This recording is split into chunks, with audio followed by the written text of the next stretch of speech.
Hello and a very warm welcome to all my dear lovely students. I hope you all are doing absolutely fit and fine.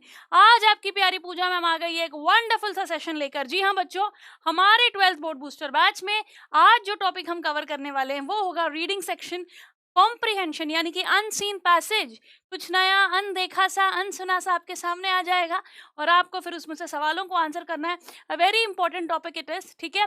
Examination point of view में आगे भी आपकी reading skills को improve करना बहुत जरूरी है बच्चों, तो ये सेशन आपके बहुत काम आने वाला है। तो as I told you, we will be beginning with the unseen passage. किस तरह के पैसेजेस आएंगे, किस तरह के क्वेश्चंस आएंगे, कैसे उन्हें अटेम्प्ट करना है, सॉल्व करने की अप्रोच कैसी होनी चाहिए, सारे सवालों के जवाब आपको आज के सेशन में मिलने वाले हैं।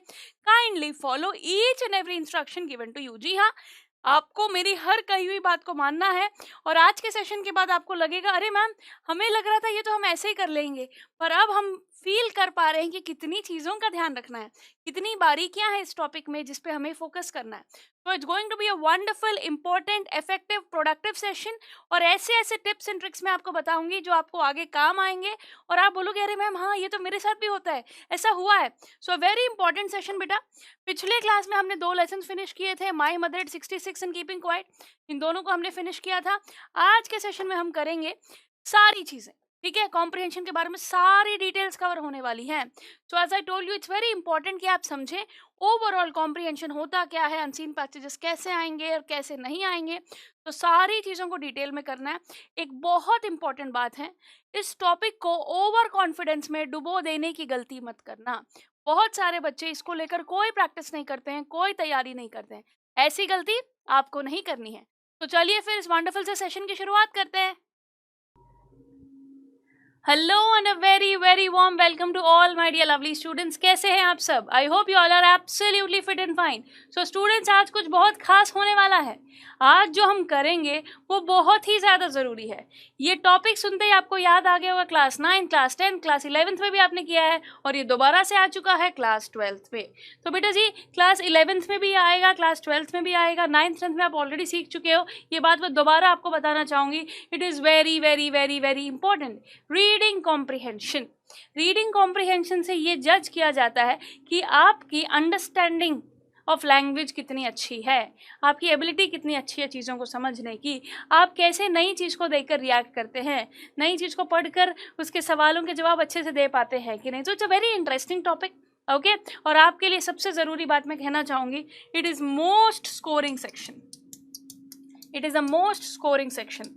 बढ़िया तरीके से दिमाग लगाकर अगर आप मेहनत करते हैं तो आप बहुत अच्छा स्कोर कर सकते हैं माय डियर बच्चों, as I told you, okay. बहुत अच्छा स्कोर कर सकते हैं। तो अब आप बोलोगे मैम स्कोरिंग करनी है हमें, तो अच्छे मार्क्स लेके आने हैं, परसेंटेज में इंप्रूवमेंट हम चाहते हैं ताकि कोई और सब्जेक्ट में कम भी हो जाए तो यहाँ का परसेंटेज हमारी मदद कर दे। बिल्कुल ऐसा ही होगा बेटा। इंग्लिश लैंग्वेज में जितने अच्छे मार्क्स लाओगे उतना फ़ायदा आपका परसेंटेज इंप्रूव होने में होने वाला है। So please remember that. So English को हल्के में लेने की गलती मत कर देना। सो एक मोस्ट स्कोरिंग सेक्शन अगर है तो आपके सिलेबस में कितना है, कैसे कैसे पैसेजेस आएंगे, चलिए हम डिस्कस कर लेते हैं। तो बेटा आई होप आप सभी जानते हो कि अनसीन पैसेज मतलब कुछ नया, कभी देखा हुआ नहीं है ये पैसेज। तो ये रीडिंग सेक्शन क्लास 12th के बोर्ड एग्जामिनेशन में 22 मार्क्स का आने वाला है। कितना आने वाला है? 22 मार्क्स का। तो क्लास 11 से ही प्रैक्टिस कराई जाती है, 11th में भी ऐसे ही करवाया जाता है। 11th और 12th में सेम काम करना है रीडिंग कॉम्प्रिहेंशन के रिगार्डिंग, और वो ये है कि आपको फोकस करना है, आपको अपनी रीडिंग स्पीड को इंप्रूव करना है, अपनी वोकैबुलरी को अच्छी करना है, नए नए पैसेजेस को पढ़ कर प्रैक्टिस करके सॉल्व करना है। डरिए मत, ये काम जितना मुश्किल लग रहा है उतना है नहीं। आप मेरे लेक्चर देखने के बाद बहुत ज़्यादा कंफर्टेबल फील करोगे क्योंकि मैं आपको सब कुछ बताऊंगी। आज के लेक्चर में बहुत सारी चीज़ें कवर होने वाली है, तो आपको बिल्कुल डरने की ज़रूरत नहीं है। तो क्या कवर करेंगे वो डिस्कस करेंगे। उससे पहले ये बहुत ज़रूरी है बेटा कि आप ये समझें अनसीन पैसेज होता क्या है। नाम से पता चल रहा है जो कभी देखा ना हो, अनसीन पैसेज। कुछ नया आ जाएगा आपके पास, एक नई गूगली फेंकी जा रही है बॉलर के द्वारा, तो क्या आप फेस कर पाएंगे? पैसेज हर तरह का होता है बेटा, अलग अलग तरह का। ऐसा पैसेज जिसमें सिर्फ फैक्ट्स मौजूद हैं, जैसे हम फैक्चुअल पैसेज कहते हैं, सिर्फ फैक्ट्स मौजूद है। ऐसे पैसेज जो डिस्क्रिप्टिव होते हैं, क्लास 9th में डिस्क्रिप्टिव पैराग्राफ आता है फाइनल्स में। डिस्क्रिप्टिव पैराग्राफ क्या होता है? किसी चीज़ के बारे में डिस्क्राइब करना। आपके पेपर में फैक्ट्स आ सकते हैं, कोई डिस्क्रिप्शन आ सकता है किसी आदमी के बारे में, किसी जगह के बारे में, किसी प्लेस के बारे में, एनीथिंग। लिटरेरी आ सकता है, जैसे किसी कहानी का एक हिस्सा आ गया हो, तो आपको प्रिपेयर्ड रहना है कि जो अनसीन पैसेजेस होंगे वो कैसे भी हो सकते हैं। किसी कहानी का हिस्सा लिटरेरी पैसेज हो सकता है, या फिर completely facts related factual passage हो सकता है, या फिर अपना डिस्क्रिप्टिव पैराग्राफ जिसमें चीज़ों को, इंसानों को, लोगों को डिस्क्राइब किया जाता है। फॉर एग्जाम्पल अगर मैं बात करूँ पेन की, black in colour, tall, it is used, इसका किस चीज़ के काम आता है, कहाँ से मैंने खरीदा है, तो एक डिस्क्राइब करना है एक ऑब्जेक्ट को, उसके बारे में डिटेल्स देना। सो आपको डिटेल्स प्रोवाइड की जाएंगी, वो एक कहानी की हो सकती है, कोई सिचुएशन की, कोई जगह की, कोई प्लेस की, कोई आदमी की हो सकती है, कोई भी बारे में, किसी भी टॉपिक के बारे में आपको इन्फॉर्मेशन प्रोवाइड की जा सकती है।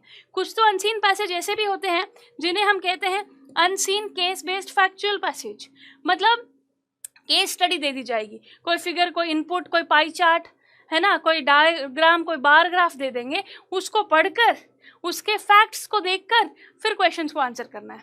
तो आपको डरने की बात नहीं है। क्लास 12th के सिलेबस में जब ये बड़े बड़े नाम, factual, descriptive, literary, unseen, case based factual, ऐसा आप पढ़ोगे तो आप क्लास 9th 10th में जो भी तो आपने कर रखा है, case based passage, discursive passage, discursive passage क्या होता है, डिस्क्रिप्टिव पैसेज भी कह सकते हैं हम उन्हें।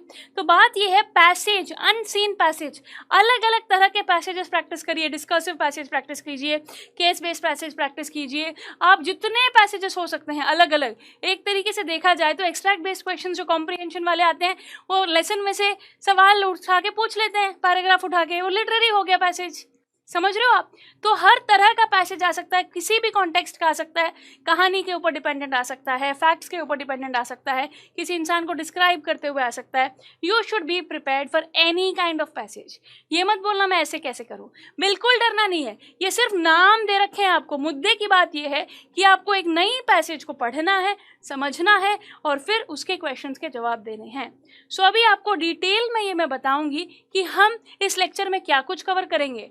हम ये जानेंगे कि कॉम्प्रिहेंशन होता क्या है, हम ये जानेंगे कि हम कॉम्प्रिहेंशन को सॉल्व कैसे करें, हम प्रैक्टिस करके देखेंगे कि कॉम्प्रिहेंशन को कैसे सॉल्व करना है। So it's very important for you guys to understand कि ओवरऑल नाम बहुत बड़े हैं पर काम एक ही है, फोकस करके जो पैसेज में दिया गया है उसको पढ़ना, उसको समझने की कोशिश करना और समझने के बाद सवालों के जवाब देना। काम एक ही करना है, किसी तरह का पैसेज क्यों ना हो।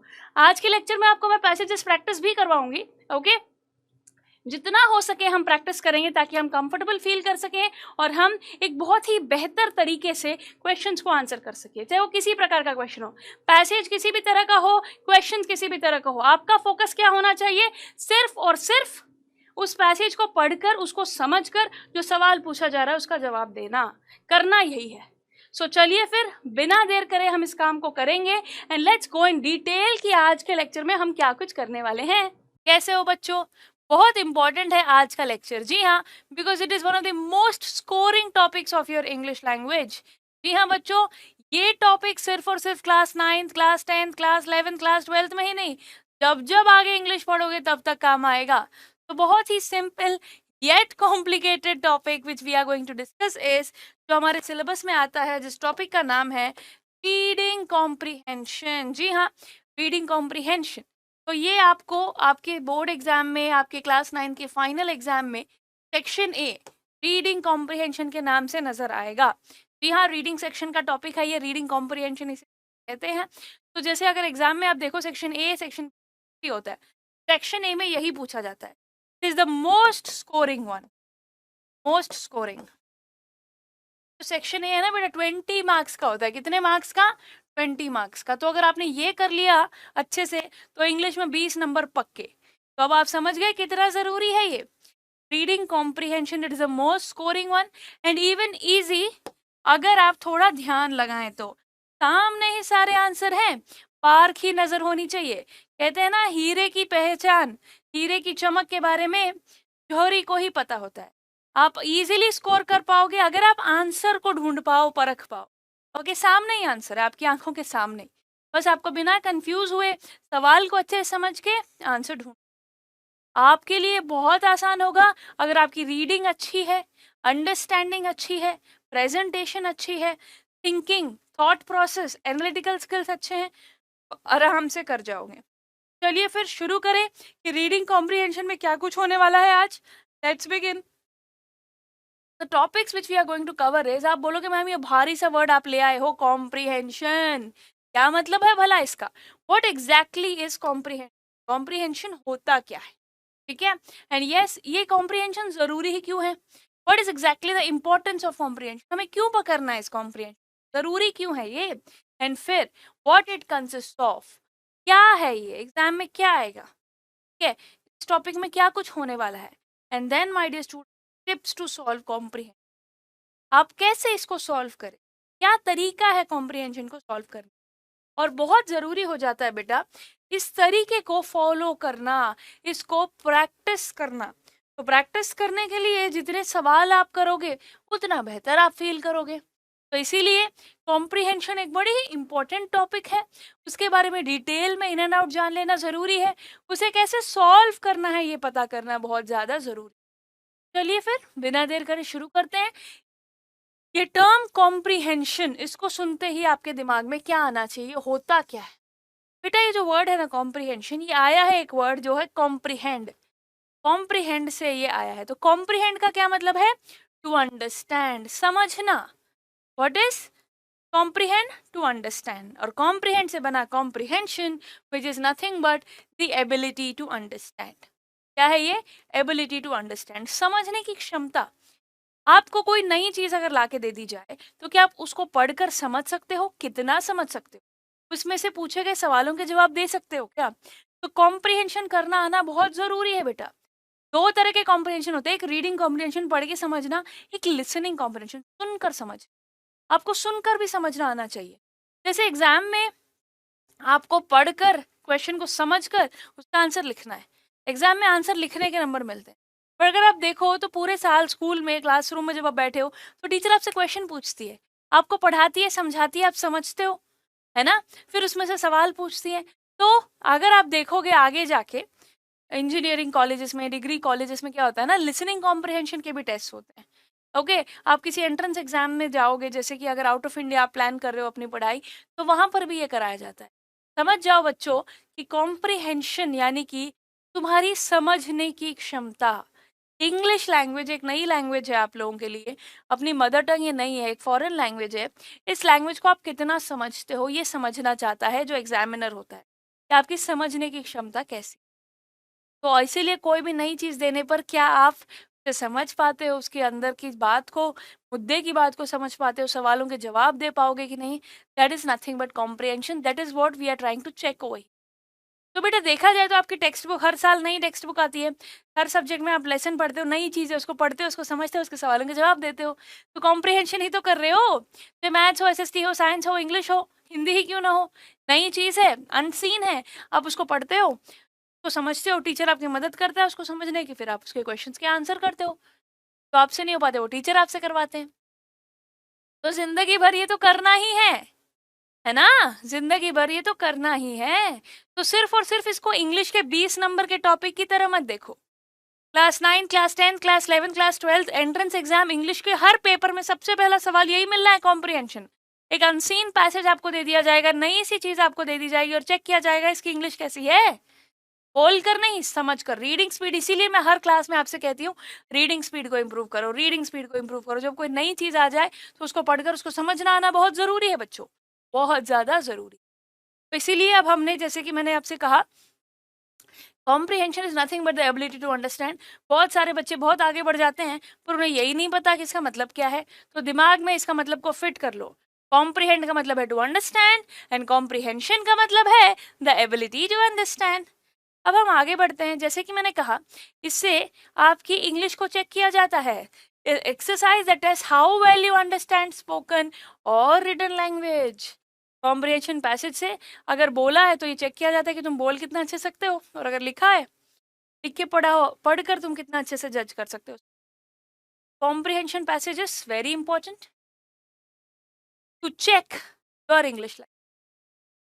इसीलिए यहाँ पर देखो स्पोकन और रिटन बोला गया है बेटा। मैंने कहा था ना आपको एग्जाम में, यहाँ पर क्लास 9, 10, 11, 12 में क्या है ना, रीडिंग कॉम्प्रिहेंशन है, आगे जाके बड़ी क्लासेस में लिसनिंग कॉम्प्रिहेंशन भी होगा। तो हम अभी अपने सिलेबस की बात करें, ठीक है। तो as I told you this is very important. अब आप बोलोगे क्यों ma'am, it is a question in every competitive exam. सबसे ज्यादा जरूरी ये है कि भाई हर पेपर में आना है, इंग्लिश के हर एग्जाम में ही आना है, तो बड़ा जरूरी है, बहुत ज्यादा जरूरी है ये। और इतना ही नहीं बेटा, it is an exercise that test how well you understand the language. आपकी लैंग्वेज के बारे में आपको जज करने के लिए बहुत अच्छा तरीका है। तेरी इंग्लिश कैसी है मुझे पता करना है, तो मैं एक नई सी चीज़ तेरे सामने ला दूंगी और मैं चेक करूंगी कि इसको पढ़ के कितना समझ पा रही, सवालों के जवाब दे पा रही कि नहीं, थिंकिंग कैसी है, अंडरस्टैंडिंग स्किल्स, रिप्रेजेंटिंग स्किल्स कैसी, बहुत सारी चीज़ें पता चल जाती, रीडिंग स्पीड कितनी जल्दी किया उसने। ओके, तो आपको जज किया जा सकता है। तो इसीलिए पहले ही पहले सवाल में ये डाल देते हैं कि आपको जज किया जाए आपकी इंग्लिश लैंग्वेज कैसी है, सामने आंसर हो ढूंढ कर लिख पाओगे कि नहीं, तुमको समझ पाओगे कि। और बेटा देखा जाए इंग्लिश के लिए ही ये ज़रूरी नहीं, मैथ्स में भी तो चीज़ें इंग्लिश में लिखी होती है, एसएसटी में भी तो चीज़ें इंग्लिश में लिखी होती है, साइंस में भी तो चीज़ें इंग्लिश में लिखी होती है। नई चीज़ें अनसीन पैसेजेस आपके सामने आ जाते हैं, आपको उनको पढ़ना होता है, उन पैराग्राफ्स को उनको समझना होता है और उनमें से पूछे गए सवालों का जवाब देना होता है। तो सिर्फ और सिर्फ इंग्लिश लैंग्वेज में नहीं, ये बाकी सब्जेक्ट्स में भी ज़रूरी है। ये तरीका तुम्हारे दिमाग में फिट हो गया अगर, तो सिर्फ इंग्लिश में नहीं सब में मदद करेगा। चलिए, इतना ज़्यादा ज़रूरी है तो अब हम शुरू करते हैं और देखते हैं कि पेपर में क्या आएगा। पेपर में बेटा रीडिंग सेक्शन में जो है what does it consist of, it consist of 2 unseen passages. आपके पेपर में 2 पैसेजेस आए, 2 अनसीन पैसेजेस आए, ठीक है। तो टोटल लेंथ उनकी होगी 700 to 750 वर्ड्स। अब समझ आया ये बच्चों का खेल नहीं है, 750 वर्ड्स ऑलमोस्ट आपको दिए जाएंगे, आपको उनको पढ़ना है और समझ, आपको उनको पढ़ना है और समझ। Clear everybody? So the arrangement within the reading section is as follows: discursive passage, factual passage और case based। तो ये 2 तरह के पैसेजेस, ठीक है, ये 2 तरह के passages, discursive passage, case based और factual। क्लियर? ये 2 तरह के पैसेजेस आपके पेपर में आएंगे। तो इनका मतलब क्या है, ये कैसे होंगे, अब हम ये डिस्कस कर लेते हैं, ठीक है। तो बेटा बात करते हैं discursive passage, discursive passage, case based और फैक्चुअल पैसेज, ठीक है। एक एक करके दोनों के बारे में अब हम डिस्कस करने वाले हैं। तो बात करते हैं डिस्कर्सिव पैसेज। ये ना डिस्कशन के लिए ओपन होते हैं, मतलब कुछ ऐसी बातें होती हैं जो पढ़ने के बाद जिस पे आपको सोच विचार करना पड़ेगा, आपको उनके सवालों के जवाब देने पड़ेंगे, ठीक है। व्हेयरएज केस बेस्ड या फैक्चुअल पैसेज में ये सब कुछ डिटेल सामने होते हैं, तो इसमें ना पूरी इंफॉर्मेशन प्रोवाइड की होती है, सब कुछ सामने होता है, सारी डिटेल, सारी स्टैटिस्टिक्स, सारी इंफॉर्मेशन प्रोवाइडेड होती है। डिस्कसिव पैसेज में क्या होता है, ओपन एंडेड होता है, थोड़ा बहुत दिमाग तुम्हें भी लगाना पड़ेगा, इसीलिए ऐसा कहते हैं कि डिस्कसिव पैसेज थोड़ा डिफिकल्ट होता है और फैक्चुअल पैसेज थोड़ा आसान होता है। मैं आपको जो कॉम्प्रिहेंशन है ना बेटा, एग्जामिनेशन पॉइंट ऑफ व्यू से करा रही हूँ। क्लास 9th में जिस तरह से कॉम्प्रिहेंशन आएंगे, क्लास 10th में भी वैसे ही आएंगे। तो एक तरीके से हम बोर्ड एग्जाम की तैयारी कर रहे हैं अभी, हम बोर्ड एग्जाम की तैयारी कर रहे हैं अभी, क्लास 9th और 10th दोनों में ही आने वाला है। क्लियर एवरीबॉडी बच्चों? तो ये दोनों पैसेजेस का क्या मतलब एग्जैक्टली होने क्या वाला आपको पता होना बहुत ज़्यादा जरूरी। तो डरने की कोई बात नहीं है, आपको सामने अनसीन पैराग्राफ्स है, पैसेज है, आपको उसको पढ़ना है, समझना है और उसके सवालों के जवाब देने। मुद्दे की बात यही है। पर पहला जो पैसेज होता है डिस्कसिव, उसमें ना कुछ ऐसी चीज़ें होती है जो आपको सोचनी पड़ेगी, आपको विचार करके आपको अपना अपना थॉट और आइडिया प्रेजेंट करना। फैक्चुअल पैसेज या केस बेस्ड पैसेज में सारी चीज़ें सामने है, इन्फॉर्मेशन पूरी प्रोवाइडेड, डिटेल्स सारी प्रोवाइड, आपको एक विजुअल इनपुट दे देते हैं फैक्चुअल में, एक बार ग्राफ दे दिया, एक टेबल दे दिया, ओके, एक पाई चार्ट दे दिया, ऐसे आपको फैक्चुअल पैसेज में, ठीक है। चलिए, एक आइडिया लग गया पेपर में कैसे आएगा। अब मैंने जैसे कि कहा था, डिस्कसिव पैसेज में 350 to 400 वर्ड्स होते हैं। It's a piece of writing that explores a particular issue, subject और आइडिया। किसी एक टॉपिक के बारे में आपको दे दिया जाएगा। It usually takes the form of an argument expressing a point of view in a reason and logical. एक रीजन और लॉजिकल तरीके से आपको इसमें उस टॉपिक के बारे में चीज़ें बता रखी होंगी, आपको वो चीज़ें बता रखी होंगी। Clear everybody? सो जैसे कि मैंने कहा, इसमें कुछ चीज़ें आपको समझने की होंगी, ओपन एंडेड होगी। डिस्कर्सिव का मतलब ही ये है कि डिस्कशन का स्कोप है, मतलब जो पढ़ रहा है उससे भी हम एक्सपेक्ट कर रहे हैं कि वो भी अपने विचार प्रेजेंट करे, तो इसीलिए इसको डिस्कर्सिव पैसेज कहते हैं। ओके, ओपन एंडेड का यही मतलब है कि कुछ थॉट्स, कुछ आइडियाज, कुछ सवालों के जवाब इसमें दे नहीं रखे, आपको सोचने पड़ेंगे, आपको सोचने पड़ेंगे। I hope it's clear to all of you. Discursive passage क्या है एक बार दोबारा मैंने आपको बता दिया है। अब बात करते हैं फैक्चुअल पैसेज। फैक्चुअल पैसेज में होते हैं 300 to 350 वर्ड्स, और ये जो फैक्चुअल पैसेज है ना बच्चों, इसमें ना ज्यादा मुश्किल नहीं होगी आपको, because everything, all the details are provided, all the info, all the details are provided. तो सब कुछ, सारे फैक्ट्स, डिटेल्स, डेटा, सब कुछ प्रोवाइडेड है, all the details are provided, ठीक है, all the details are provided. तो इसमें क्या होता है, डायरेक्ट मैनर में आपको साफ साफ एक पर्टिकुलर सब्जेक्ट के बारे में इंफॉर्मेशन प्रोवाइड कर दी जाए। एंड इसकी खास बात ये होती है इस टॉपिक की, इट कंटेन्स विजुअल इनपुट। तो सामने आपको एक डायग्राम दिया जाएगा, एक टेबल हो सकता है, एक बार ग्राफ हो सकता है, एक पाई चार्ट हो सकता है, any visual input will be provided to you, ठीक है, such as graphs, charts, pie charts etcetera. उससे आपको इन्फॉर्मेशन मिल जाएगी, इस साल में ऐसा हुआ था, कोई भी डेटा आपको प्रोवाइड कर दिया जाएगा। Case based passage, factual passage, नाम में ही है फैक्ट्स, डिटेल्स। तो एक टॉपिक के बारे में सारी डिटेल्स आपको जो प्रेजेंट करना चाहते हो वो सब कर देंगे, और आपको फिर क्वेश्चंस पूछे जाएंगे, उसी में से आपको आंसर कर। क्लियर? तो इस प्रकार से होता है फैक्चुअल। तो दोनों तरह के पैसेजेस की जितनी प्रैक्टिस आप करोगे उतना ज़्यादा कंफर्टेबल आप फील करते चले। ज़्यादा डरने की ज़रूरत नहीं है, सामने ही चीज़ें होंगी, पर आपको अच्छे से पढ़ लेने पर आंसर भी मिल जाए। चलिए फिर आगे बढ़ते हैं। और अब बेटा आप पूछोगे मैम एग्जाम में कैसे सवाल आएंगे, पैसेज हमने पढ़ लिया, अब क्वेश्चंस उसमें से कैसे आएंगे? मल्टीपल चॉइस क्वेश्चंस आ सकते हैं, फिल इन द ब्लैंक्स आ सकते हैं, सब्जेक्टिव आ सकते हैं, ट्रू और फॉल्स की तरह क्वेश्चंस आ सकते हैं। तो fill in the blanks, MCQ, true और फॉल्स, सब्जेक्टिव, हर तरह का सवाल आपसे पूछा जा सकता है। तो आपको तैयार रहना होगा, ऐसा नहीं है कि सिर्फ वन वर्ड आंसर लिख के आ जाना है। एमसीक्यू भी पूछ सकते हैं, आपको पूरे पैसेज में से 3 से 4 लाइन उठाकर भी लिखनी पड़ सकती हैं, ओन वर्ड्स में भी चीज़ों को लिखना पड़ सकता है। Okay, match the following type questions भी आ सकते हैं, भाई इस वक्त क्या हुआ था, match the following type questions भी आ सकते हैं। तो आपको तैयार रहना होगा, हर तरह का सवाल, किसी भी तरह का सवाल आपको पूछा जा सकता है गिवन पैसेज के अंदर से। Clear everybody? तो now what is comprehension, exam में कैसे दो पैसेजेस आएंगे ये हम समझ गए हैं, डिस्कसिव और केस बेस्ड पैसेज। अब उनके अंदर जो सवाल पूछे जाते हैं वो कैसे आएंगे, किस तरह के आएंगे, ये हमने डिस्कस कर लिया है। अब पैसेज होता क्या है, सवाल कैसे आएंगे पता चल गया है, बट अब सबसे ज़रूरी सवाल आपके दिमाग में जो घूम रहा होगा वो ये है, मैम इसको सॉल्व कैसे करें। तो now we are going to discuss in detail the steps for solving the comprehension, हमें सॉल्व कैसे करना है चीज़ों को। तो कॉम्प्रिहेंशन में मैंने जैसे कि कहा, it's nothing but unseen passage, कुछ नई चीज़ आपको प्रेजेंट कर दी जाएगी। तो अगर आपको सवालों के जवाब देने हैं तो पहले मुद्दा क्या है ये तो पता होना चाहिए, टॉपिक क्या है ये तो पता होना चाहिए, समझना बहुत ज़्यादा ज़रूरी है, हाँ या ना। तो हम क्या करेंगे, पहले जो पैसेज आपको प्रेजेंट कर रखा है उसको पढ़ के देखेंगे। पढ़ेंगे कैसे? आप जब न्यूज़पेपर को पढ़ते हो तो कैसे पढ़ते हो, ऊपर ऊपर से पढ़ते हो, आइडिया लग जाता है हाँ किस बारे में है, तो वही आपको करना है। तो first step will be to skim. Skim का मतलब है reading to get an idea. समझिए इस बात को, आपको रटना नहीं है, बिल्कुल भी रटने की जरूरत नहीं है, आप बस एक आइडिया ले रहे हो। एक बात बताओ, जब मूवी देखने जाते हो तो ट्रेलर देख के जाते हो या बिना देखे चले जाते हो? आइडिया लग जाता है ना कि मूवी किस बारे में है। सिमिलरली पैसेज कैसा है, मुश्किल है, आसान है, कैसे वर्ड्स यूज्ड है, किस टॉपिक के बारे में है, क्या कुछ उसमें दे रखा है, एक बेसिक आइडिया आपको लग जाएगा स्किम करने पर। तो ये वर्ड स्किम देख के घबराना नहीं है, it is nothing but giving a reading to get an idea. तो पैसेज को आप इस तरीके से पढ़ो जैसे आप न्यूज़पेपर को पढ़ते हो।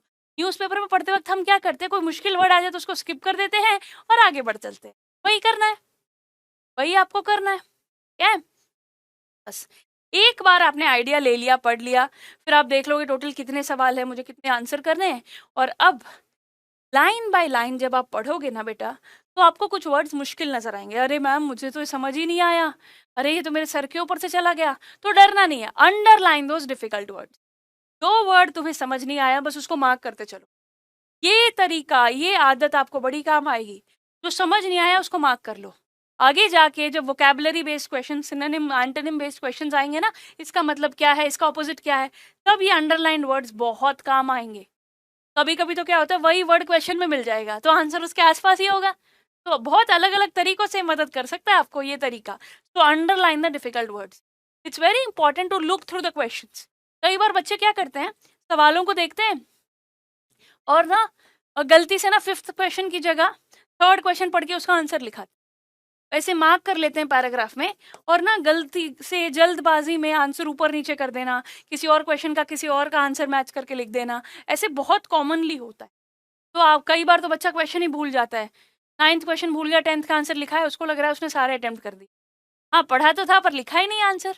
तो ऐसी गलतियां ना हो इसके लिए you have to look through the questions, total कितने क्वेश्चंस हैं, मैंने टोटल आंसर्स उतने लिखे हैं कि नहीं, सबसे बढ़िया और सबसे ज़रूरी पूरे खेल में यही है टू अंडरस्टैंड, लिख क्या रखा है, क्या कहने की कोशिश की जा रही है, ये समझना बहुत ज़्यादा ज़रूरी है, ये समझना बहुत ज़्यादा ज़रूरी है। Clear everybody? तो I hope it's clear to all of you. सबसे पहले हम क्या करेंगे, रीडिंग देंगे ताकि एक आइडिया लग जाए किस बारे में ये है। You are just going to read the title of the passage carefully, determine the clues it gives you as to what the passage or poem is about, grasp the main theme and essential details of the passage। जब आप scheme करोगे तो होना यही है, main theme, main idea आपको लग जाना है इस चीज कि भाई क्या दे रखा है, कि भाई आपको दे क्या रखा है, ठीक है, एक आइडिया लग जाएगा आपको चीज। आगे बढ़ते हैं, अंडरलाइन द वर्ड। जैसे कि मैंने कहा, जो वर्ड तुम्हें समझ नहीं आए उसको तुम्हें अंडरलाइन करना है। It helps you to solve the vocabulary questions very quickly. तो आपको डिफिकल्ट वर्ड्स को अंडरलाइन करना है और उनको देख के बिल्कुल डरना नहीं है, घबराना नहीं है। अच्छे से सारे क्वेश्चंस को देखो, आंसर करो उनको। ये पॉइंट्स आपकी बड़ी मदद करेंगे बच्चे, बहुत ज्यादा आपकी ये मदद करेंगे, ठीक है। कॉन्सेंट्रेट करो, पढ़ के समझने की कोशिश करो। जो वोकैबुलरी आइटम्स है, try to find out the meanings of the words you don't know from the context. अब आप बोलोगे मैम इतने सारे मुश्किल वर्ड है, मुझे समझ ही नहीं आ रहा। टेंशन मत लो, अगर मैं आपको तेलुगु फिल्म लगा दूँ, आप बोलोगे मैम तेलुगु तो मुझे आती नहीं, समझ कैसे आएगी। पर अगर आप म्यूट कर दो तो बंदा गुस्से में है, शांत है, प्यार से बात कर रहा है, लड़ रहा है, पता चल जाता है, कॉन्टेक्स्ट देख के समझ आ जाता है। वैसे ही अगर आपको वर्ड समझ नहीं आ रहा, आगे का पीछे का सेंटेंस पढ़ के देखो, बार बार, 2 बार, 3 बार, 4 बार, एक आइडिया लग जाता है कि वो क्या कहने की कोशिश कर।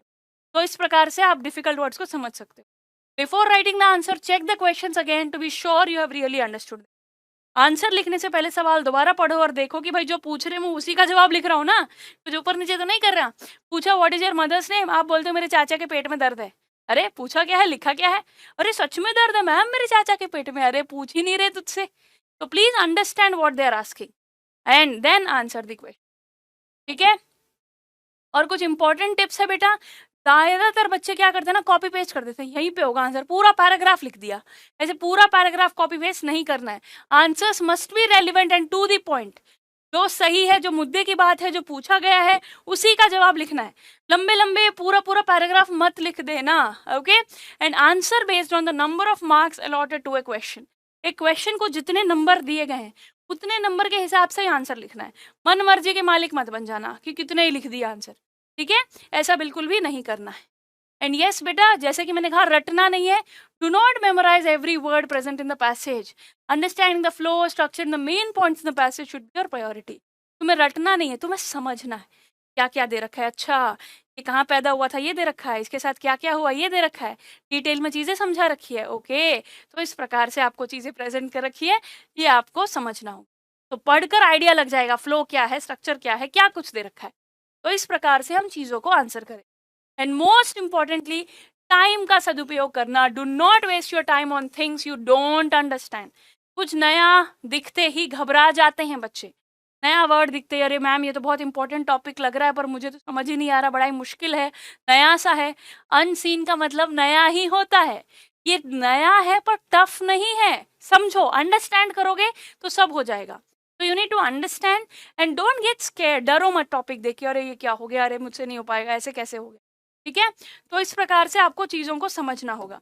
तो ये सारी बातें आप याद रखोगे, अच्छे से स्किम करोगे टॉपिक को, क्वेश्चंस को ढंग से देखोगे, लाइन बाय लाइन पैसेज को पढ़ के डिफिकल्ट वर्ड्स को अंडरलाइन कर लोगे एंड देन बढ़िया फोकस करके, कंसंट्रेट करके, सवाल पढ़ के उसका आंसर ढूंढने की कोशिश करो। हर पैराग्राफ में पढ़ने के बाद, अच्छा इसमें ये दे रखा है, अच्छा इसमें एग्जाम्पल्स दे रखे हैं, अच्छा इसमें डिटेल्स दे रखे हैं, ओ इसमें रीजन दे रखा है, तो ऐसे समझ जाओगे ना, तो फिर हर क्वेश्चन का आंसर सामने नजर आ जाएगा बच्चों। Clear everybody? So I hope there is no difficulty in this at all. तो इस प्रकार से आप चीजों को आंसर कर पाओगे। अब पैसेज में क्या कुछ करना है ये हम समझ गए हैं, तो जरूरी हो जाता है प्रैक्टिस करना। क्या हो जाता है? प्रैक्टिस करना। क्वेश्चंस को अच्छे से देखो, पढ़ो, ठीक है, क्वेश्चंस को अच्छे से देखो, पढ़ो और ना लिखने की प्रैक्टिस करो। कितना लिखना है, नंबर ऑफ मार्क्स अलॉटेड के हिसाब से आपको कितना लिखना है ये आपको समझना होगा। आपको डिस्कसिव पैसेज, फैक्चुअल पैसेज, इनके बारे में डरने की जरूरत नहीं है। पैसेजेस को, जितने पैसेजेस हो सकते हैं पढ़ के उनको आंसर करने की कोशिश करो। हम यही करेंगे जब हमने टिप्स जान लिए, how to solve the comprehension, comprehension होता क्या है, मतलब क्या है, कैसे हमें इसको सॉल्व करना है। तो अब हम करेंगे प्रैक्टिस। तो हम मिलेंगे अगली क्लास में जब पैसेज को पढ़ के, लाइन बाय लाइन पढ़ के कैसे आंसर करना है ये मैं आपको बताऊँ। आपको एक प्रैक्टिस शीट भी प्रोवाइड करूंगी जिससे आपको आइडिया लगेगा, अच्छा मुझे ऐसे पैसेजेस पेपर में आएंगे, मुझे ऐसे इसको सॉल्व करना है. So now, my dear students, we will be meeting in the next class where we'll be solving the comprehension, practicing the comprehension. अगली क्लास में खुल के आराम से पैसेज को लाइन बाय लाइन पढ़ के फिर प्रैक्टिस करते हैं. आई होप आज आप ये तरीका क्लियरली समझ गए हो कि कॉम्प्रिहेंशन को कैसे सॉल्व करना है, कॉम्प्रिहेंशन होता क्या है. तो अगली क्लास में आने से पहले इन सभी टिप्स को आप रिवाइज करके आओगे. और अब हम मिलेंगे अगली क्लास में. Till then take care everybody, see you, bye bye.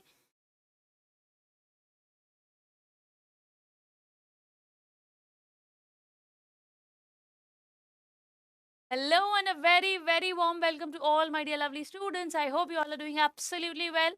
आप सभी अच्छे होंगे. मैंने आप सबको ये बताया कि रीडिंग कॉम्प्रिहेंशन को कैसे अप्रोच करना, कॉम्प्रिहेंशन होता क्या है, एग्जामिनेशन पॉइंट ऑफ व्यू में ये इतना ज़्यादा ज़रूर, और इसे सॉल्व कैसे. बट कितने ही पॉइंट्स हम क्यों ना डिस्कस कर ले, कितनी ही टेक्निक्स या टिप्स हम डिस्कस ना कर ले, चीज़ें तब तक आसान नहीं लगेंगी जब तक हम उन्हें प्रैक्टिस नहीं, हम कॉम्प्रिहेंशन को सॉल्व करके नहीं देखें. जैसे कि मैंने आपको कहा था, दो तरह के पैसेजेस हैं, एक डिस्कर्सिव पैसेज और एक फैक्चुअल पैसेज. तो अभी हम क्लास में दोनों एक एक पैसेज सॉल्व करके, ठीक है. सो रीडिंग कॉम्प्रिहेंशन में प्रैक्टिस हम करने वाले हैं. पहला होगा डिस्कर्सिव पैसेज और दूसरा होगा फैक्चुअल या फिर केस बेस्ड. तो एक एक हम ये दोनों को सॉल्व कर लेते हैं ताकि आइडिया लग जाए कि एग्जाम में कैसी चीज़ें. बात करते हैं. सबसे पहले जैसे हम पैसेज को देखते हैं तो देखते हैं कितने पैराग्राफ्स है. 1 2 3 4 5 6, 6 पैराग्राफ्स का कॉम्बिनेशन है ये पैसेज, ठीक है. तो सवाल होंगे, सवालों को हमें आंसर करना है. तो एक एक करके सवालों को हम आंसर करेंगे. अब इन 6 पैराग्राफ्स को हमें पढ़ना होगा और हमें समझना होगा कि इसमें दे क्या रखा है, टॉपिक क्या है. जैसे कि मैंने आपको कहा था कि स्किम करना है, you have to read to get an idea. ठीक है. एक ब्रीफ आइडिया अगर हम ले लेते हैं, हॉबीज टॉपिक है. Hobbies, hobbies help us grow as a person. The best way to have a new hobby is to try something new.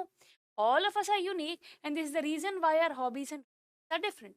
Once we find an activity we are passionate about, we can explore that activity more.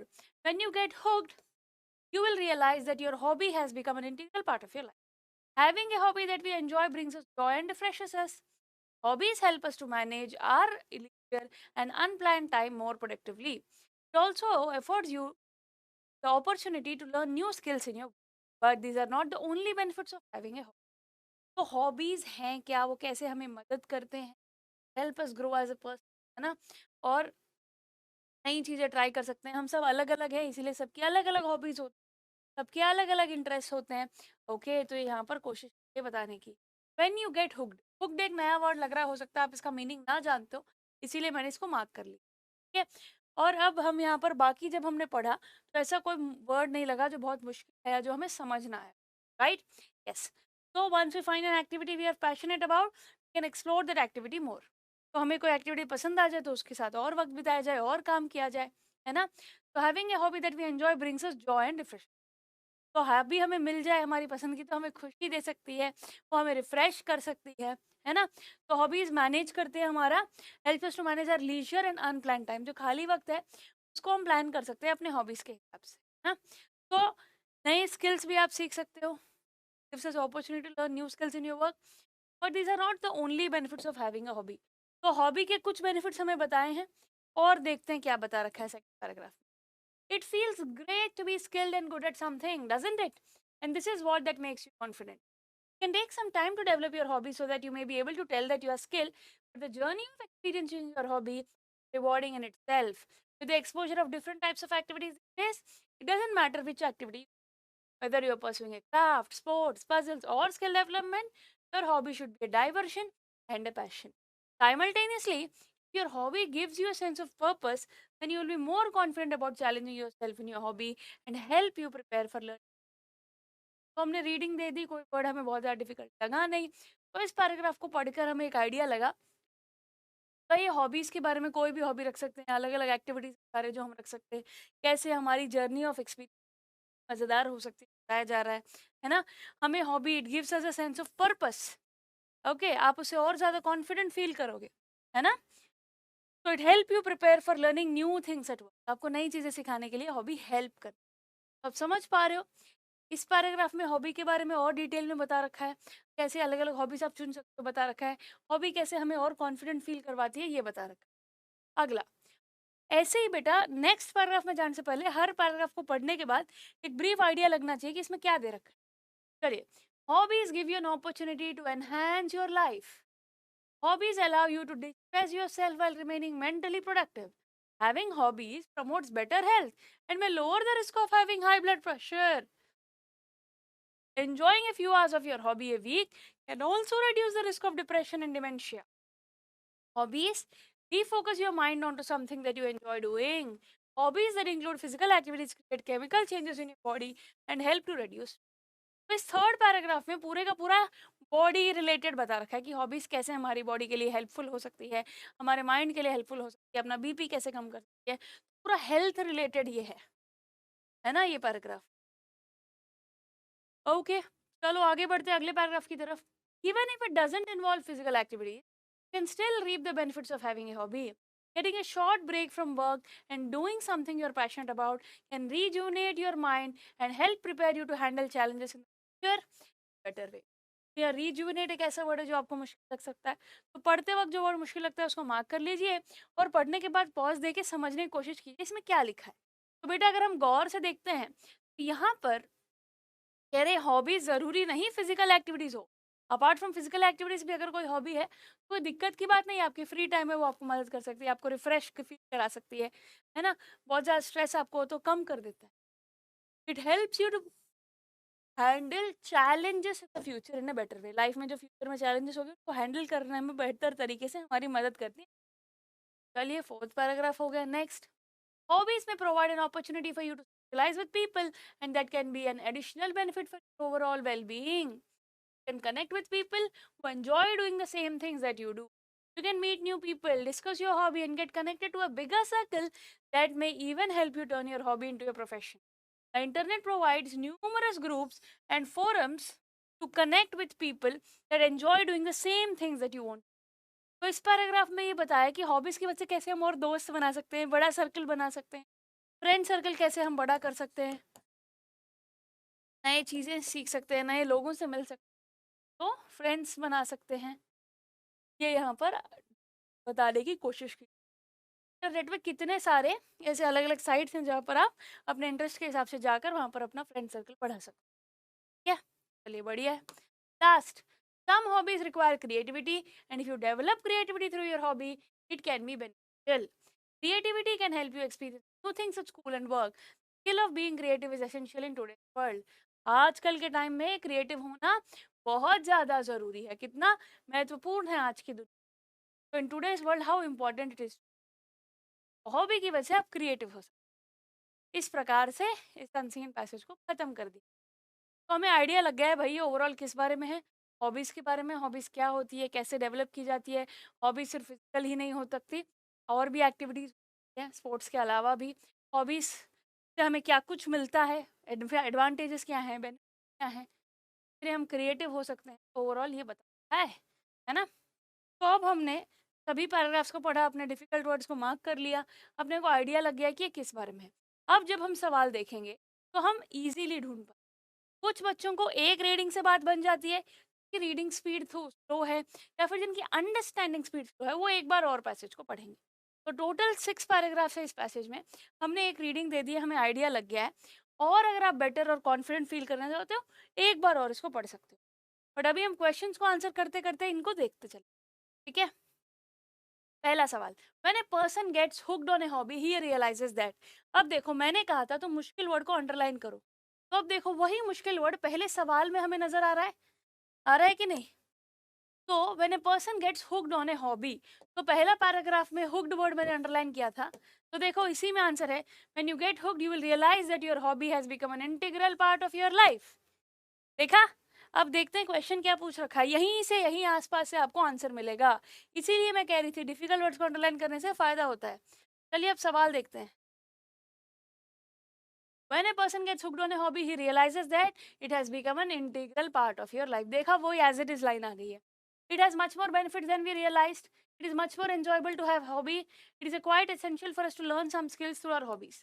तो यहाँ पर ये line as it is हमने वहां से देखी, सही जवाब क्या हो जाएगा? ऑप्शन। देखा, डिफिकल्ट वर्ड को अंडरलाइन करने से एक और फायदा मैंने आपको बताया, पहले ही सवाल में दिख गया है। चलिए आगे बढ़ते हैं नेक्स्ट क्वेश्चन की तरफ। No matter which sort of hobby you're pursuing, be it a craft, sports, puzzles or skill development, your hobby should be। तो अब देखिए यहाँ पर कह रहे हैं कि चाहे कोई भी आप एक्टिविटी क्यों ना ले लो, क्राफ्ट, स्पोर्ट्स, पजल्स, आपकी हॉबी क्या होनी चाहिए? तो अब ढूंढो ये बात कहाँ मिलेगी हमें, ये बात हमें कहाँ मिलेगी? देखो, क्राफ्ट, स्पोर्ट्स, पजल्स, ये हमें कहाँ मिला? ये रहा ये सेंटेंस। अब इस सेंटेंस को पढ़ के देखो, ओके इसके आसपास ही हमें आंसर मिलेगा। With the exposure of different type of activities these days, it doesn't matter which activity you choose, whether you are pursuing as craft, sports, puzzles or skill development, your hobby should be a diversion and a passion। तो statement मैंने पढ़ लिया, यहाँ से सवाल आया है। चलो अब देखते हैं पूरे डिटेल में, ऑप्शंस को पढ़ के डिसाइड करते हैं कि क्या होगा। तो your hobby should be a useful for you in the long run, a skill that improves your present circumstances, a diversion and a passion, follow till the end। देखा, ये diversion passion as it is मिल गया वहां पे, सही जवाब होगा। कितना आसान है, सामने ही आंसर मिल जाएगा और ढंग से पढ़ रखा होगा तो। देखो अलग अलग टेक्निक से आप ढूंढ सकते हो answer. The journey of experiencing a hobby is quite challenging for a person, rewarding in itself, demanding in itself, inspirational for। ये statement as it is rewarding in itself है ना। ये मैं आपको दिखाती हूँ कहाँ है, देखो आपको जर्नी वर्ड ढूंढना है। क्या वर्ड ढूंढना है? जर्नी। कैसे आपको जर्नी वर्ड मिल जाएगा? आपको इसका आंसर भी तो जल्दी से, कहाँ है जर्नी? यहाँ पर कहीं होना चाहिए। तो आप अगर वो वर्ड ढूंढ लेते हो तो आपके लिए आसानी से, देखो the journey of experiencing your hobby is very rewarding in itself. मिल गया? मिल गया आंसर क्या? इस प्रकार से आसानी से आप क्वेश्चन के आंसर ढूंढ, तो हमने यहाँ पर रिवॉर्डिंग इन इटसेल्फ यानी कि ऑप्शन बी को चुन लिया। ओके सही जवाब यही है। अगला सवाल देखते हैं। State one any one way through which hobbies enhance your life. ये वर्ड एनहांस ले रखा है जहाँ पर, वहाँ चले जाओ। Enhance is nothing but improve. Okay तो आप अपने ओन वर्ड्स में भी लिख सकते हो। अगर आप हॉबीज अपने पे फोकस करते हो तो आप क्या है ना, अपने माइंड को distract the mind from useless problems. हम ना उल्टी सीधी हरकतें नहीं करेंगे, कोई गड़बड़ काम नहीं करेंगे, हॉबी में लग जाएंगे तो अपना टाइम, लीजर टाइम को अच्छे से यूटिलाइज करेंगे। ये बात हमने अपने ओन वर्ड्स में लिख ली। ठीक है next question. Based on your understanding of the passage answer the questions. Okay getting a hobby means having a short break from work and doing something you are passionate about which can। तो अब ये statement ढूंढो, ठीक है, short break from work, ये phrase अगर आपको मिल गया तो आपको आंसर मिल जाएगा। ठीक है शॉर्ट ब्रेक फ्रॉम वर्क अगर आप ढूंढ लेते हो तो आपको आंसर मिल जाएगा। इस पैराग्राफ में है। चलो आगे बढ़ते हैं, ढूंढते हैं। Getting a short break from work and doing something you are passionate about can rejuvenate your mind and help prepare you to handle challenges। यहाँ से क्वेश्चन आपसे पूछा गया है, चलिए ढूंढिए। ये देखो, give a piece of mind from all the other problems of daily hectic life and make you feel refreshed, help you enhance and improve your skills and push you forward on your path to success, make you enjoy and appreciate your life much more as you are happy pursuing what you love, rejuvenate your mind and help prepare you to handle challenges in the future in a better way। तो अगर गौर से ढूंढते हैं तो answer मिल जाता है बेटा, साफ साफ। ए बी सी कितना ही कंफ्यूजिंग क्यों ना लगे, कितना ही सही सा क्यों ना लगे, बट अगर हम पैसेज में ठीक से गौर से देखेंगे तो हमें सही जवाब मिल जाएगा, जैसे कि यहाँ मिला है ना। आगे बढ़ते हैं। Based on your understanding of the passage answer the question given below. List any 2 benefits of having a hobby. पूरे बेनिफिट से बेनिफिट्स दे रखे हैं पूरे पैसेज में, कोई भी 2 लिख लो। जैसे कि provides an opportunity for us to socialise with people, circle बनाने में मदद करती है, सोशलाइज करने में। Gives an opportunity to enhance your life, अपनी लाइफ को और बेटर बनाने में मदद करती है, तो लिख लेंगे। बहुत सारे और हैं, आप वो भी लिख सकते हैं। What is essential in today's world, last में पूरे पैसेज के लास्ट में बोला था कि आजकल की दुनिया में, आजकल के वर्ल्ड में, कॉम्पिटिटिव वर्ल्ड में क्रिएटिव होना बहुत जरूरी है। Skill of being creative is essential in today's. देखो हमने अच्छे से पैसेज पढ़ रखा तो अपने आप याद आ जाता है कौन से पैराग्राफ में आंसर है। तो ये लास्ट स्टैंजा से, लास्ट पैरा से हमें क्या आंसर मिला है ना। तो इस प्रकार से आप क्वेश्चंस के आंसर ढूंढ पाओगे। Given appropriate title for this, ये बात समझो बेटा, हमेशा आपको ये सवाल पूछा जा सकता है गिवन अप्रोप्रिएट टाइटल। तो इसके लिए मैं ट्रिक बता देती हूँ, डरने की जरूरत नहीं है। जब भी आपसे टाइटल पूछा जाए तो या तो आप फर्स्ट पैराग्राफ में देखो या लास्ट पैराग्राफ, जब उसको पढ़ोगे ना तो आपको आइडिया लग जाएगा। तो यहाँ पर आप क्या बोलोगे, importance of having a hobby. पहले पैराग्राफ में आप देख रहे हो कि कैसे बता रहे हैं कि हॉबीज क्या होती है, हॉबी से क्या फ़ायदा होता है, पूरी डिटेल में बताया। तो आप ये टॉपिक आराम से इसका टाइटल चुन सकते हो, the importance of having a hobby. अपने ओन वर्ड्स में सूटेबल टाइटल आप लिख सकते हैं। आगे बढ़ते हैं। Supply one point two justify the following. तो अभी आपको एक स्टेटमेंट दे दिया, उसको आप सपोर्ट करो। Hobby provides you with an opportunity to socialise with people. तो इसको सपोर्ट करो। हाँ सही बात है, hobby makes you connect with people who enjoy doing the same things that you. जो इंटरनेट वाली बात है वो भी आप यहाँ लिख सकते हो कि इंटरनेट पे हम हमारे सेम चॉइसेस के लोगों से मिल सकते हैं, ग्रुप बनाकर वहाँ पे चॉइस कर सकते हैं, है ना, वही वाली बात। Next, choose an option that is clearly synonym of the word hooked. Hooked को मार्क किया था हमने, याद है? अब देखो इसका सिनोनिम पूछ लिया ना। ऐसा ही होता है बेटा, जो वर्ड तुम्हें लगता है तुम्हें नहीं आता उसी पे से सवाल आ जाता है, जैसे यहाँ पर आया। अब ये हुक्ड का सिनोनिम पूछ रहा है, मतलब मीनिंग। ठीक है, अब आपको नहीं समझ आ रहा क्या करें, मुझे हुक्ड का मतलब ही नहीं पता, तो इनका मतलब हुक्ड है कि नहीं कैसे पता चलेगा। चलिए इस वर्ड हुक्ड को पास चलते हैं, हुक्ड के पास चलते हैं। आ गया ये रहा। अब इस सेंटेंस को पढ़ के कोशिश करो समझने की, हुक्ड का मतलब क्या होगा। When you get hooked, you will realize that your hobby has become an integral part of your life. जब आप उसमें विलीन हो जाएंगे, की आदत पड़ जाएगी, हुक्ड हो जाओगे उस चीज, है ना, उसके एक तरीके से मंत्र मुग्ध हो जाना, उसके नशे में हो जाना। एक बार हॉबी उसी के पीछे पड़ जाते हैं हम लोग, है ना, उसी के पीछे पड़ जाना, हुक्ड हो जाना। चलिए देखते हैं ऑप्शंस में क्या दे रखा है। अपोज्ड, इनडिफरेंट, विलिंग या कैप्टिवेटेड। तो अपोज्ड और इनडिफरेंट तो हो ही नहीं सकता, विलिंग या कैप्टिवेटेड में से एक हो सकता है। विलिंग मतलब अपनी मर्जी से, कैप्टिवेटेड मतलब मंत्र मुग्ध हो जाना, विलीन हो जाना। तो यहाँ पर हम ऑप्शन वही चुनेंगे, हुक्ड, उसी में लग जाना पूरी तरह। तो इसीलिए सही जवाब होगा ऑप्शन। जब वर्ड का मीनिंग भी ना पता हो तो आप कॉन्टेक्स्ट को पढ़कर मतलब को समझ सकते हैं, जैसे कि हमने यहाँ किया। समझे इस बात को? नो डिफिकल्टी एट ऑल, है ना। आगे बढ़ जाइए। अब पहला पैसेज फिनिश हो गया है, तो डिस्कसिव बेस्ड पैसेज को हमने फिनिश कर लिया है। अब बारी आ जाती है दूसरे पैसेज की, जो कि है केस बेस्ड या फिर फैक्चुअल पैसेज। तो अब ये पैसेज अलग से ही होते हैं, इसमें बहुत सारा डेटा होता है, बहुत सारे डिटेल्स दे रखे होंगे। चलिए पढ़ के देखते हैं। जैसे हमने वहां पर एक एक करके सारे पैराग्राफ्स को पढ़ा था, यहाँ पर भी हम ऐसे ही करें। Conference series LLC limited organizes a conference of 1000 plus global events, including of 300 plus conferences, 900 plus upcoming and previous symposiums and workshops in USA, Europe and Asia, with support from 1000 more scientific societies, and published 700 plus open access journals which contain over 30,000 eminent personalities, reputed scientists as editorial board members. अब आप देख पा रहे हो कितने सारे numbers they रखे हैं, स्टैटिस्टिक्स डेटा प्रोवाइड कर रखा है, कितने सारे लोग वहां पर आए हैं कॉन्फ्रेंस में।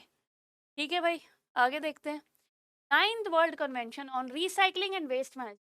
तो कौन सा कन्वेंशन है ये? 9th वर्ल्ड टॉपिक पर है, recycling and waste management is mainly based on the theme advocating waste disposal and recycling practices for clean and green energy. तो किस टॉपिक पे कॉन्फ्रेंस है वो यहाँ पर है, देखो। तो आपको पूरा यहाँ पर कुछ भी रटना नहीं है, सब सामने है, इंफॉर्मेशन सामने है, बस इसको एनालाइज करो और क्वेश्चंस के।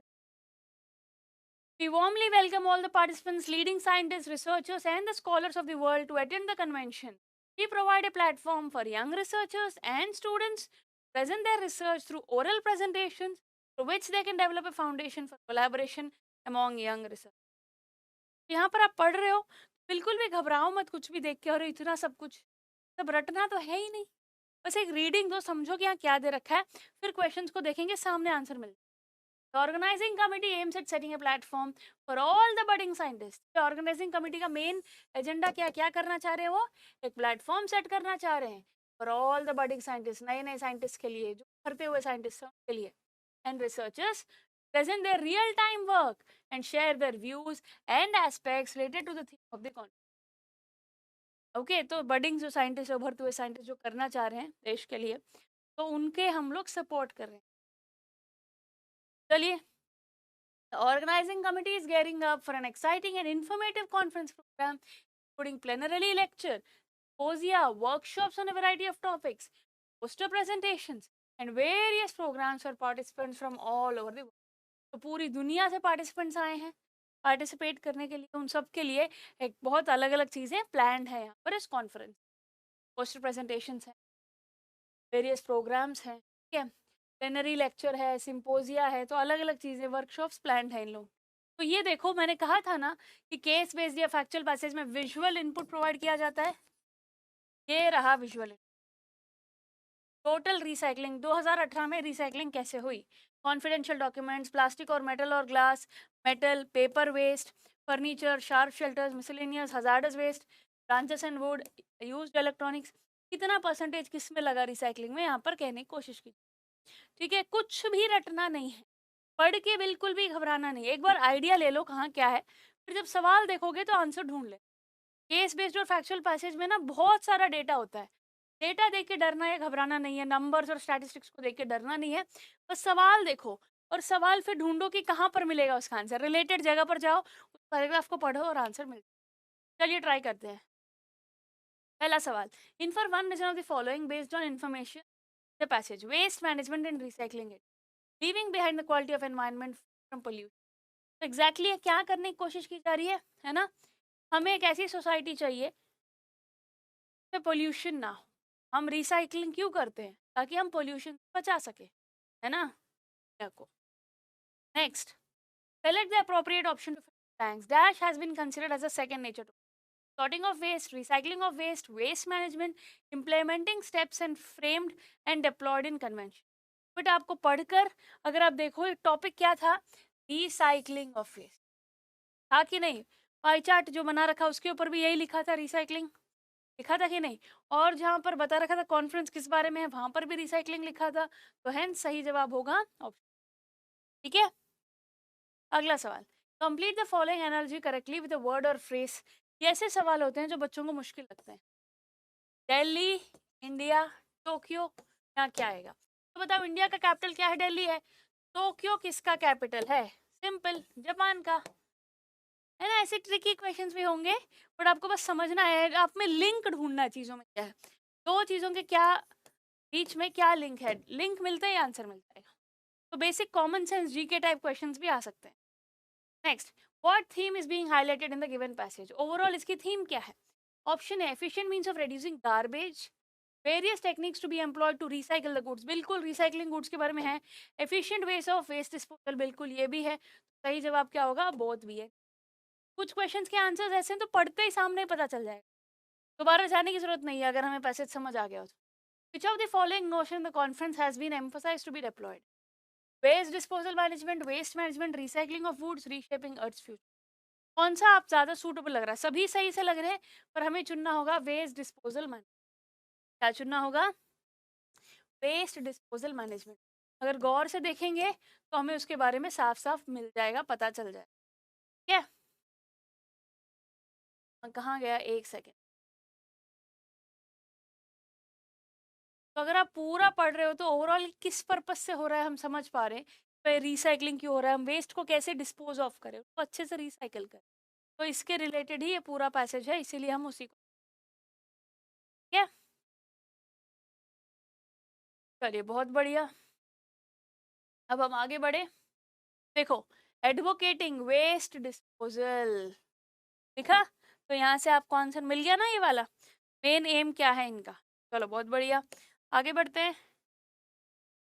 अगला सवाल है, according to the pie chart branches and wood has been recycled at the rate of. बहुत बढ़िया सवाल है ये, बस आपको पाई चार्ट पे देखना है और ब्रांचेस एंड वुड कहाँ है देखना है, उसके आगे कितना परसेंटेज लिखा है वही आंसर होगा। तो पाई चार्ट पे चलो, आ गया पाई चार्ट, पाई चार्ट आ जाओ। ब्रांचेस एंड वुड्स कहाँ है?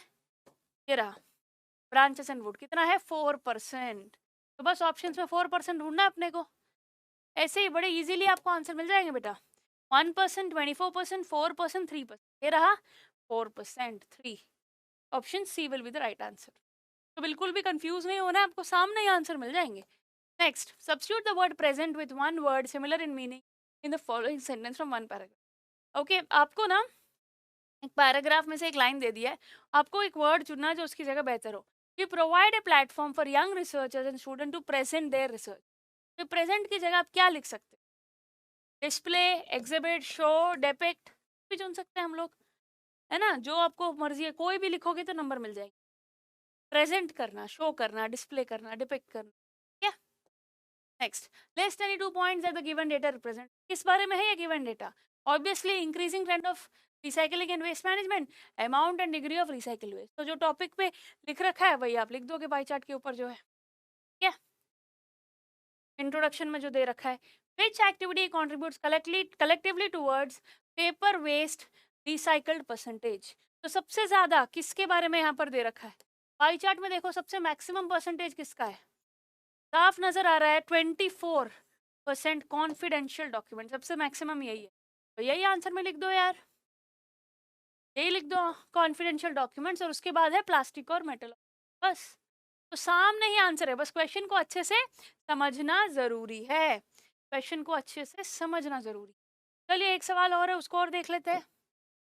What has been considered as an efficient means to reduce landfill area? तो landfill area को कैसे हम करें? By sorting of waste, by recycling और composting waste। दोनों ही सही है, इसीलिए हम चुन लेंगे ऑप्शन। सामने ही आंसर है, डेटा पर। तो students successfully we have finished comprehension. किन किन बातों का ध्यान रखना है, ये सारी बातें मैंने आपको समझा दी है। तो अब आपको क्या करना है, कॉम्प्रिहेंशन को लेकर जो क्लैरिटी आपको मिल गई है, अब आपको बस प्रैक्टिस के द्वारा, प्रेजेंस ऑफ माइंड और फोकस के द्वारा you can surely perform your best. तो just focus, see and answer and you will surely do your best. Okay, so अब हमने अच्छे तरीके से कॉम्प्रिहेंशन को डिटेल में कवर कर लिया है। तो आज के सेशन को फिनिश करने से पहले एक बहुत ज़रूरी बात आप सभी के लिए मैं बताना चाहती हूँ, और वो ये है, आपके एग्जामिनेशंस की तैयारी के लिए, ताकि आप बोर्ड्स में 95% प्लस ला सको, पीडब्ल्यू आपके लिए एक बहुत ही बढ़िया गिफ्ट लेकर आया। जी हाँ, 30 सैम्पल पेपर्स हैं इस बुक में, और आपको बहुत ही बढ़िया तरीके से सभी चीज़ों का रिविजन मिल जाएगा। So it's going to be a very very very effective book. तो देर ना करें और इस बुक को ज़रूर आप खरीद लीजिए। बहुत ही कम और डिसेंट प्राइस में ये बुक आपको मिल जाएंगी। So it's very effective to you. Physics, chemistry, mathematics, biology, English, सारे सब्जेक्ट्स आपको मिलने वाले हैं। तो देर ना करें और जल्दी से इस बुक का फायदा उठाएं। तो my dear students, very very big thank you to all of you. अब मिलेंगे अगली क्लास में, तब तक के लिए अपना ध्यान रखिए, खुश रहिए, take care everybody, see you soon, bye bye.